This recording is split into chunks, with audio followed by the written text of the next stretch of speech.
ಬೆಳ್ತಂಗಡಿ ತಾಲೂಕಿನ ಕಾಣ್ಯೂರು ಗ್ರಾಮದ ನಾರಾಯಣರಾವ್ ಅವರ ಸ್ವಾಧೀನ ಇರುವ ಕೃಷಿ ಜಮೀನನ್ನು ಕಂದಾಯ ಇಲಾಖೆಯ ಅಧಿಕಾರಿಗಳು ಹರಾಜು ಪ್ರಕಟಣೆ ಮಾಡಿರುವುದರಿಂದ ಇದರ ವಿರುದ್ಧ ಕರ್ನಾಟಕ ರೈತ ಸಂಘ ಹಾಗೂ ಗ್ರಾಮಸ್ಥರು ಪ್ರತಿಭಟನೆ ನಡೆಸಿದರು.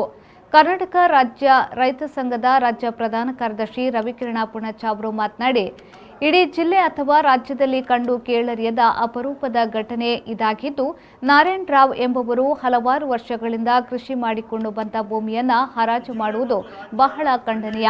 ಅಲ್ಲದೆ ಅವರ ದನದ ಕೊಟ್ಟಿಗೆ ಇತರೆ ಕಟ್ಟಡಗಳನ್ನು ನೆಲಸಮ ಮಾಡಿರುವುದು ಕೂಡ ಸರಿಯಲ್ಲ. ಇದರ ಬಗ್ಗೆ ನಾವು ಈಗಾಗಲೇ ಕಂದಾಯ ಅಧಿಕಾರಿಗಳಿಗೆ ಮನವಿಯನ್ನ ನೀಡಿದ್ದೇವೆ ಎಂದು ಹೇಳಿದರು. ಈ ಜಿಲ್ಲೆ ಮತ್ತು ರಾಜ್ಯ ಕಂಡರಿಯದಂಥ ಒಂದು ವಿಶೇಷ ಪ್ರಕರಣ ಇವತ್ತು ನಮ್ಮ ಮುಂದೆ ಬಂದಿದೆ. ಇಲ್ಲಿಯ ಕೊಲ್ಲಾಜೆ ನಾರಾಯಣರಾವ್ ಎಂಬವರ ಕುಮ್ಕಿ ಜಮೀನಿನಲ್ಲಿ ಮಾಡಿದಂಥ ಅಡಿಕೆ, ತೆಂಗು, ರಬ್ಬರು, ಮಾವು, ಚಿಕ್ಕು ಈ ಬೆಳೆಗಳನ್ನು ಫಸಲು ಹರಾಜಿಗೆ ಕಂದಾಯ ಇಲಾಖೆ ಇವತ್ತು ಬೆಳ್ತಂಗಡಿ ಉಪ ತಹಸೀಲ್ದಾರರು ಮತ್ತು ಕಣಿಯೂರಿನ ಗ್ರಾಮ ಕರ್ಣಿಕರ ಮೂಲಕ ಇವತ್ತು ನೋಟಿಸ್ ಮಾಡಿತ್ತು, ಸಾರ್ವಜನಿಕ ನೋಟಿಸ್ ಮಾಡಿತ್ತು.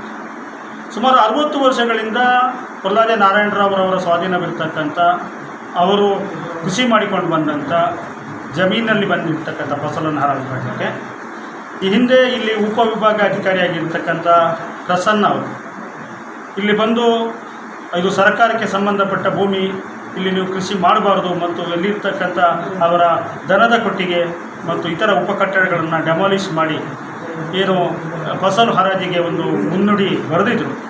ಆ ಕೆಟ್ಟ ಮುನ್ನುಡಿ ಇವತ್ತು ಮತ್ತೆ ಕಾನೂನು ಮುಖಾಂತರ ಮತ್ತೆ ಹೊರಬರ್ತಾ ಇದೆ. ಇದನ್ನು ತಡಿತಕ್ಕಂಥ ಕೆಲಸ ಆಗಬೇಕು ಮತ್ತು ಆ ರೈತರಿಗೆ ನ್ಯಾಯವನ್ನು ಒದಗಿಸಿಕೊಡಬೇಕು ಮತ್ತು ಈ ರಾಜ್ಯದ ಯಾವುದೇ ರೈತರು ಕೂಡ ಅವರ ಏನು ಕುಮ್ಕಿ ಜಮೀನು ಇರ್ಬೋದು, ಕಾನಾಬಾನೆ ಇರ್ಬೋದು, ಸೊಪ್ಪಿನ ಬೆಟ್ಟ ಇರ್ಬೋದು, ಈ ಪ್ರದೇಶದಲ್ಲಿ ಮಾಡಿದಂಥ ಬೆಳೆಯನ್ನು ಸರ್ಕಾರ ಹರಾಜು ಮಾಡಬಾರ್ದು ಮತ್ತು ನೀತಿ ಪ್ರಕ್ರಿಯೆಗೆ ಇಳಿಬಾರ್ದು ಅಂತ ಹೇಳ್ತಕ್ಕಂಥ ಒಂದು ನಿಟ್ಟಿನಲ್ಲಿ ನಾವೆಲ್ಲರೂ ಸೇರಿ ಇವತ್ತು ಬೆಳ್ತಂಗಡಿ ಉಪ ತಹಸೀಲ್ದಾರರು ಮತ್ತು ಗ್ರಾಮ ಕರ್ಣಿಕರ ಮುಂದೆ ಈ ಗ್ರಾಮದ ಜನತೆ, ರೈತ ಸಂಘದ ಪದಾಧಿಕಾರಿಗಳು ಮತ್ತು ಕಾರ್ಮಿಕ ಮುಖಂಡರು ಇದ್ದುಕೊಂಡು ಇದು ಸರಿಯಲ್ಲ ಅಂತ ಹೇಳುವಂಥ ಒಂದು ನಿರ್ಣಯವನ್ನು ಇವತ್ತು ಅವರಿಗೆ ಕೊಟ್ಟಿದ್ದೇವೆ. ನಂತರ ಪ್ರೇಮನಾಥ್ ಶೆಟ್ಟಿ ಹಾಗೂ ಸಂಘದ ಜಿಲ್ಲಾಧ್ಯಕ್ಷರಾದ ಓಸ್ವಾಳ್ ಪ್ರಕಾಶ್ ಫರ್ನಾಂಡಿಸ್ ಅವರು ಘಟನೆಯನ್ನ ಖಂಡಿಸಿದ್ರು. ಒಂದು ಕಾನೂನು ಕೂಡ ಬಂದಿದೆ, 53-57 ಅರ್ಜಿ ಕೊಡಲಿಕ್ಕೆ ಒಂದು ಅವಕಾಶವನ್ನು ರೈತರಿಗೆ ಕೊಟ್ಟಿದ್ದಾರೆ. ಅದರ ನ್ಯೂನತೆಗಳು ಏನಂದರೆ, ಒಬ್ಬ ರೈತ ಸರ್ಕಾರಿ ಭೂಮಿಯಲ್ಲಿ ಕೃಷಿ ಮಾಡಿದರೆ ಅದನ್ನು ಸಕ್ರಮ ಮಾಡಿಕೊಡುವಂಥ ಕಾನೂನು ಕೂಡ ಇವಾಗ ಜಾರಿಯಲ್ಲಿದೆ. ಅದನ್ನು ಈ ಪ್ರಕರಣವನ್ನು ಈ ಕೂಡಲೇ ಏನು ಫ್ರಾಡ್ RTCಯನ್ನು ಮಾಡಿದ್ದಾರೆ, ಈ ಕೂಡಲೇ ಆ RTCಯನ್ನು ಕ್ಯಾನ್ಸಲ್ ಮಾಡಿ ಇವರಿಗೆ ಏನು ನಾರಾಯಣರಾವ್ ಮಕ್ಕಳಿಗೆ ಅವರ ಹೆಸರಲ್ಲಿ ಇದನ್ನು 57 ಅರ್ಜಿ ಕೂಡ ಇದೆ, ಅವರ ಹೆಸರಲ್ಲಿ ಇದನ್ನು ಪಟ್ಟ ಆಗಿ ಅವರಿಗೆ ಹಕ್ಕುಪತ್ರವನ್ನು ಕೊಡಬೇಕಂತ ನಾವು ಕರ್ನಾಟಕ ರಾಜ್ಯ ರೈತ ಸಂಘ ಪರವಾಗಿ ಕೇಳಿಕೊಳ್ತಾ ಇದ್ದೇವೆ. ನಾನು ಓಸ್ವಾಳ್ ಪ್ರಕಾಶ್ ಫರ್ನಾಂಡಿಸ್, ಕರ್ನಾಟಕ ರಾಜ್ಯ ರೈತ ಸಂಘದ ಜಿಲ್ಲಾಧ್ಯಕ್ಷ. ಪ್ರಧಾನ ಕಾರ್ಯದರ್ಶಿ ಪ್ರೇಮನಾಥ್ ಶೆಟ್ಟಿ ಬಾಲ್ತಿಲ್ಲ. ಈ ಸಮಸ್ಯೆ ಇವತ್ತೇನು ನಮ್ಮ ಕಣ್ಮುಂದೆ ಇದೆ, ಈ ಸಮಸ್ಯೆ ಕೊಲ್ಲಾಜೆ ನಾರಾಯಣರಾವ್ ಅವರ ಸಮಸ್ಯೆ ಅಲ್ಲ, ಇಡೀ ದಕ್ಷಿಣ ಕನ್ನಡ ಜಿಲ್ಲೆಯ ರೈತರು ತಮ್ಮ ಕುಮ್ಕಿ ಹಕ್ಕಿಗಾಗಿ ನಿರಂತರ ಸುಮಾರು 50 ವರ್ಷದಿಂದ ಹೋರಾಟ ಮಾಡ್ತಾ ಇದ್ದಾರೆ. ಇದು ಸುಪ್ರೀಂ ಕೋರ್ಟಲ್ಲಿರುವಾಗ ಇವರ ಸ್ವಾಧೀನದಲ್ಲಿರುವ ಕೃಷಿ ಮಾಡಿರುವಂಥ ಕುಮ್ಕಿಯನ್ನು ಇನ್ನೊಬ್ಬರಿಗೆ ಮಂಜೂರು ಮಾಡುವಂಥದ್ದು ಇದು ಅಕ್ಷಮ್ಯ ಅಪರಾಧ. ಇದನ್ನು ನಾವು 3ನೇ ಸಲ ತಡೆಗಟ್ಟುವಂಥ ಕೆಲಸವನ್ನು ಮಾಡಿದ್ದೀವಿ. ಇವತ್ತು ಕೂಡ ಅದನ್ನು ತಡೆದಿದ್ದೀವಿ.